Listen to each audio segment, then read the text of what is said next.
Thanks for staying with me. Still in the game on News Central TV, and we're still talking about the CAF Awards that went down in Marrakesh, Morocco, where Victor Osimhen was crowned the Men's Player of the Year.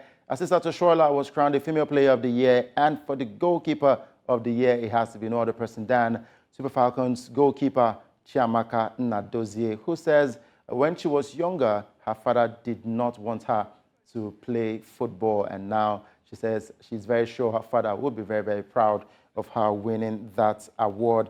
And I've got joining me to talk about this now, Ayotunde Adelakun, who is a president, African Football Journalists Association, and of course, Kelechi Anyikude. You know him, a very, very popular face and a big Arsenal fan, but of course, he's also an African sports expert. Good to have you with us, Kelechi. Thank you very much. Thank you for having me. And Adelakun, good to have you with us too. Nice to see you. Good morning. All right, let me start off with Adelakun Ayotunde. Let's talk about Victor Osimhen's award. You have seen Victor Osimhen play football, and you know what Victor Osimhen can do. What was your reaction, or rather before Victor Osimhen was crowned the African Player of the Year? Did you predict that he was going to win it?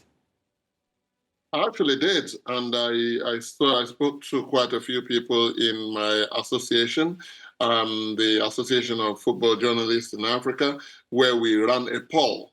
We ran a poll about a week ago, even leading up to the day itself, saying to our members, if you were asked to vote for who will be the African Football Player of the Year, who will it be?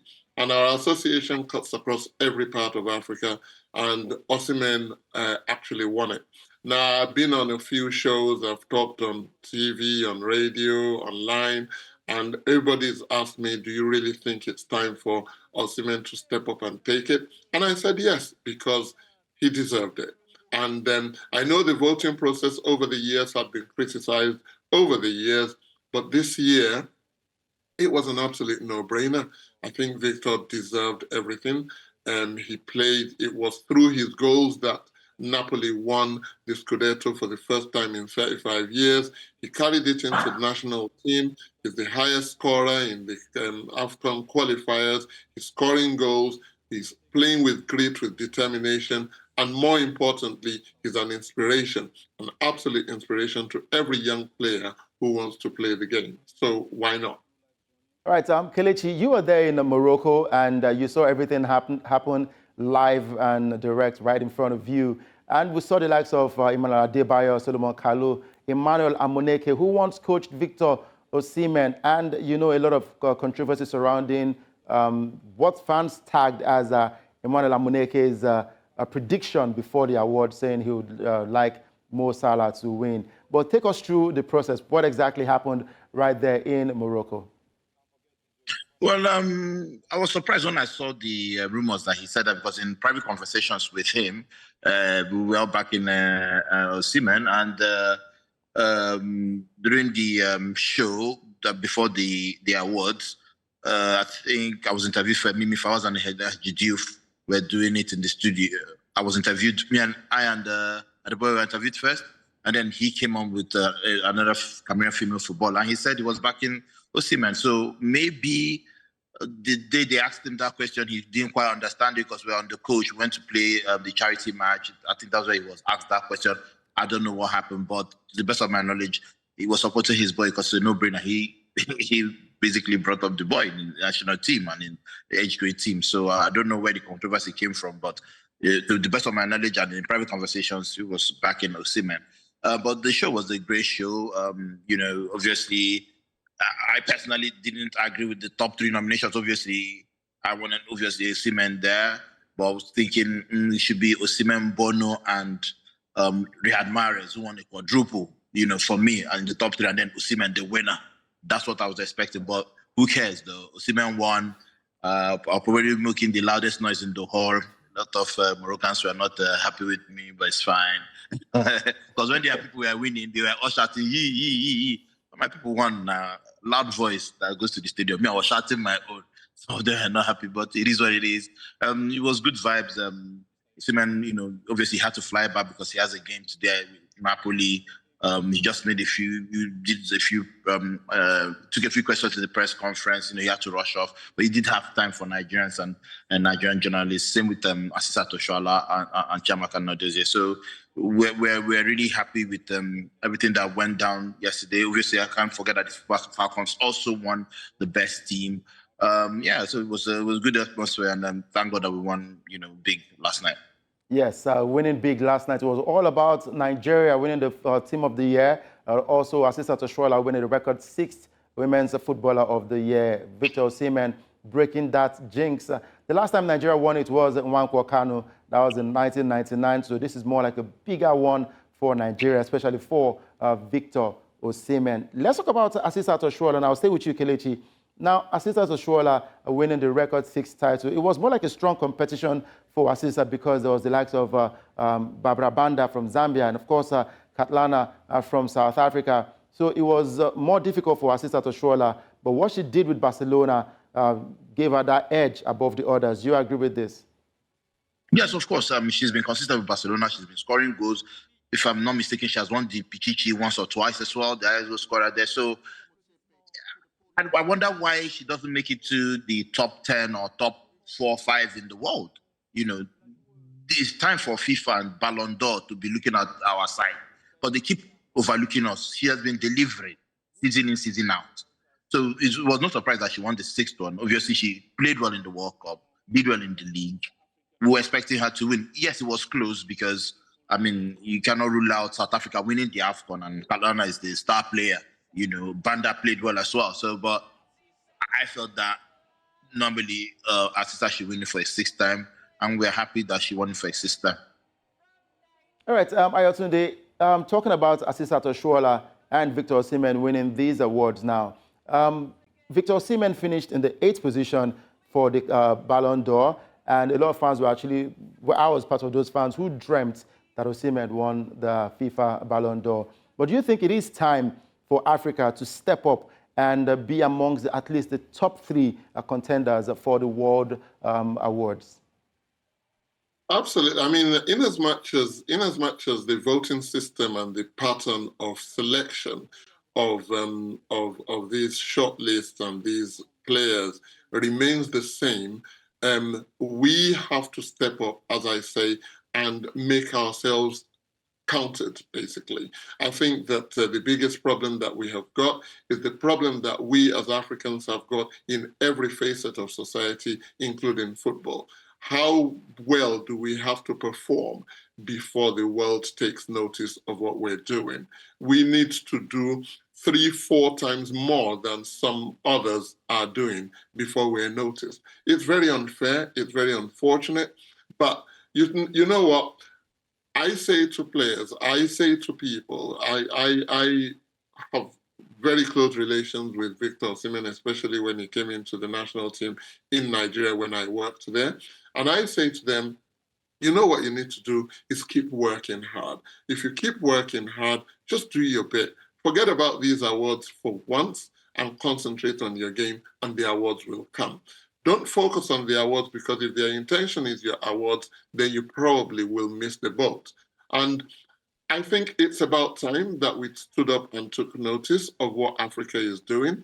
But we've been saying it for many, many, many years, and it's not happened. It wasn't until the likes of George Weah, until the likes of Kanu Nwankwo, until the likes of Samuel Eto'o actually stood up and were counted consistently, year in, year out, season in, season out. That was when eventually that the spotlight could not but be shone on them. And I think that's going to happen eventually, because Victor is still quite young. He's 24 years old. He's got quite a long time ahead of him. And if he continues the way he's going at the moment, then it will be impossible to ignore or to forget what he's doing, or to neglect his prowess in the world of football. But yes, you're right. We're not being treated fairly. FIFA needs to step up. The world needs to step up. But can we force them?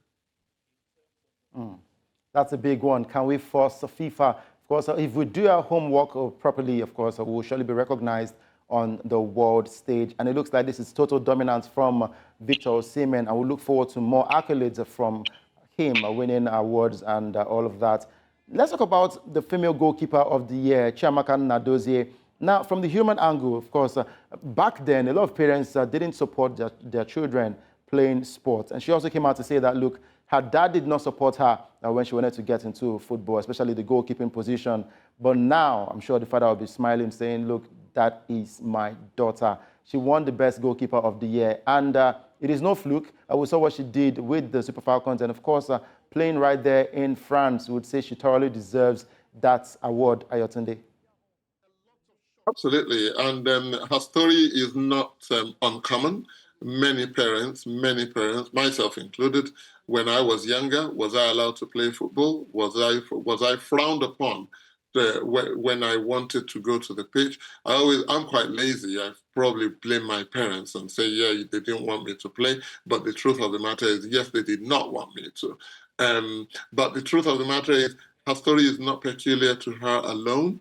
Many parents would say, it's hard. It's really hard looking at your child going through the throes of bad luck, of throwing yourself on the floor, of getting the risk of injury all the time. So parents are right in saying, you know, I'm concerned for you. I don't want you to go into this game. But then again, the truth of the matter is, when you do go into it, when you do play it and you excel, who won't be proud? There's a lot of things that I've said to my own children back here that you're not allowed to do, that I wish you didn't do. But then when they come out with their decision making and they're vindicated, then of course we remain the proudest fathers, the proudest parents on earth. That's normal. What now needs to be done is to inspire the younger ones and say, no matter what the obstacles are, no matter what the obstacles are, you want to fight hard in order to prove to yourself that you can do it, but also in order to prove to your parents and people who said you can't or you shouldn't that you have made the right step, but you do need to make that right step. Nnadozie has made the right step. It's paying off for her right now, and we congratulate her heartily for it because it is well deserved. Of course, thoroughly deserves from Chiamaka Nnadozie. Now, Kelechi, there's a lot of recognition coming from all over the world concerning Nigerian football players, the likes of Victor Boniface in the Bundesliga. There's Victor Osimhen, there's Gift Orban. For the female side, we talk about Chiamaka Nnadozie, Asisat Oshoala. On the continent, it looks like we are not delivering. The Super Eagles struggled in their recent games in the World Cup qualifiers. Asisat Oshoala, she didn't get to feature for the Super Falcons, but of course, they did survive playing Cape Verde. They've qualified for the Women Africa Cup of Nations. What else should we do? Because everyone is tipping Nigeria to win the AFCON tournament in Cote d'Ivoire, and of course for the Women's Africa Cup of Nations in Morocco.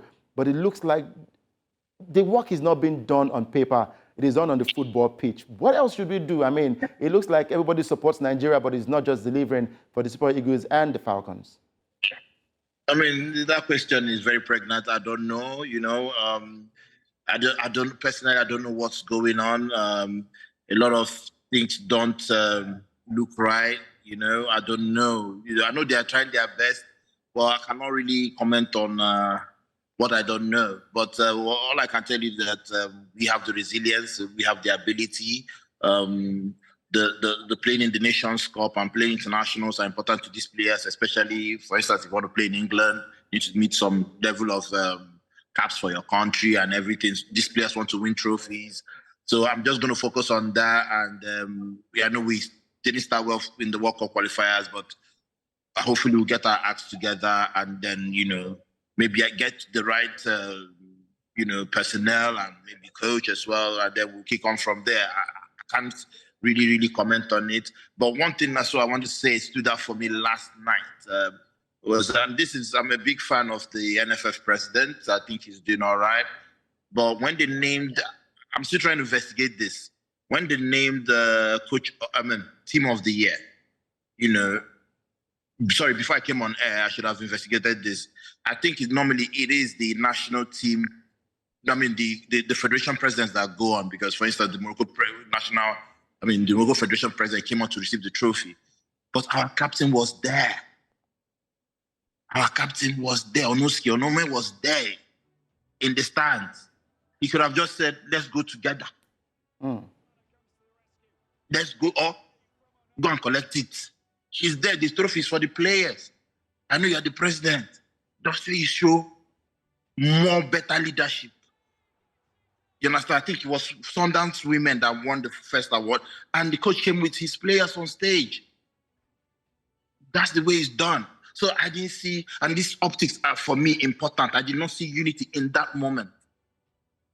So that's what I gotta say. This is something we would surely get to investigate, and we will get the proper information on what exactly happened. But for Ayotunde, Adelakun, I like what Kelechi said. He spoke, the last thing he said was about unity. It feels like between the Super Falcons and, of course, the Super Eagles, unity is something that is lacking in that team. Do you agree with this? I wouldn't say within the team. I don't think unity is lacking in the teams. I think what's lacking is there's a discord between the players of the team fraternity and the federation fraternity. Where do they see themselves? What do the leaders come across? How do the leaders come across to the teams, the Super Falcons, the Super Eagles? It's a highly contentious issue, highly contentious subject. I can't make too many comments about it because I will be speaking based on my personal experience, which ended probably about 2 years ago with the Super Eagles. So I'm not going to say too much about it. But there is that discord, I have to say. And that discord doesn't come out. It doesn't come out, we've got very diplomatic young players. We've got players who know what to say, when to say it, and when to just keep quiet and just accept whatever is there. But there is a discord.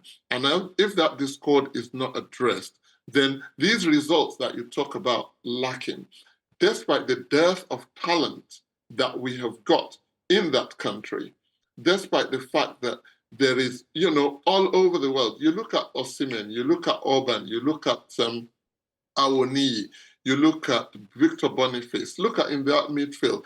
Alex Iwobi is playing the football of his life at the moment. And you're looking at it all and you're thinking, yes, Senegal is strong. Yes, Morocco is good. Yes, Ghana is all right. But who has got the biggest concentration of talented, naturally gifted football players put together in one room at all times during qualifiers, during World Cups, during African Cups? Nigeria. Why are they not delivering them? Why has it been 2013? Why has it been 10 years since they last won the AFCON? What is going on? What is going on is there is a bit of a discord, and that discord needs to be addressed. Kelechi raised a very good point there. It is a point, optics. Optics sometimes, because you'll see that now these players will say nothing. People, colleagues of ours in the African football fraternity, journalist fraternity, will probably say nothing, but it's there. And it is sowing a seed, and that seed grows so that by the time they go into camp to play 1 or 2 games, there is a problem already. You don't know. I mean, with the Super Eagles, with the Super Falcons, the talent is there, the ability is there. We deserve to have the right to be in the top 20 of African football at any time because of what we have got in that country. But do we use it well? It's one thing to have something. It's another to use what you've got and to use it well and to use it effectively. If the world outside is giving us all the accolades and Osimhen, Nadozie, Oshoala, Super Falcons are seen by people outside of Nigeria as the best, do we see ourselves as the best? And do we treat ourselves like the best should be treated? All right, so we just hope that we get things right and Nigeria gradually will return to the world map as the African giants yet again. Thank you very much, Ayotunde Adelakun, for your time this morning. Thank you. All right, Kelechi, I'll still have you hold on because something happened between you and Emmanuel Adebayo where he predicted, or rather he's backing Arsenal to get to win the English Premier League title. Yeah, tell us about that. I mean, because we know the criticism Adebayo faced after he left after he left Arsenal Football Club? Yeah, I mean, Adebayo, obviously a former Arsenal player. This is the first time I'm actually meeting him, but I mean, we've known about ourselves, and I just asked him, the day they were playing the charity game, and he predicted that Arsenal will win. I felt he meant it as well. A few fans online are saying stuff and all that, and he's telling me, "Oh, bro, when you get to London, you might get in trouble." And then yesterday we did another video. I was calling him my bestie, my new bestie, just to wind some Arsenal fans up. But that, I mean, if he's backing Arsenal, he's backing Arsenal. I'm hoping that Arsenal as well will, the elephant will still remain on the tree by the time I get back to London, and then maybe win the title as well. Because I left the elephant on the tree before I went to Nigeria. Next thing, it looks like the elephant has gone to drink water downstairs. So let's see how it goes. This season for me, we are battling against the FA. We are battling against the refs. I'm not the person to complain about. I don't complain about refs, but this season is becoming too blatant that a lot of things are going on. But it is what it is. We keep moving, and I'm backing my Gunners as well. Of course, I will surely get more time to talk about Arsenal. What is going on with the club, the FA, the PGMOL, officiating over there in England? We'll get to talk about that on a day when we would have enough time to talk, but we're focusing on Victor Osimhen today. But yes, thank you very much for your... And I'm wondering the song you sang when Victor Osimhen was giving that award. I'm really, really wondering. I'd love to know. I was just shouting, I lost my voice. I was just shouting. A lot of broadcasters were coming to congratulate me as if I was the one that won the award, but I don't win any award. You have to back your people. You have to, even if you're the only Nigerian, shout. It's your people. Exactly. That's me. I support my people. I represent, and they felt the energy. Asisat was even at me from the stage.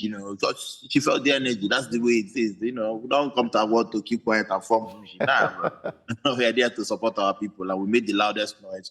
Won 4 trophies. First, I think this should be, correct me if I'm wrong, first ever male and female from the same country. Yes. Best players. So, bro, it's history. We're making history. So, I got to stand up for my people. So, plenty content of shout out to the Nigerians that live in Marrakesh. They came out, they were outside, chanting, and we went to meet them outside. Shamaka showed them the trophy as well. So, the support was massive, the love was massive as well.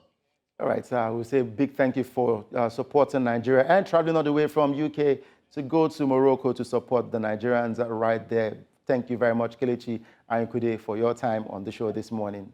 Thank you so much. And have a safe trip back to UK and enjoy the very best of your day. Thank you so much. Thank you.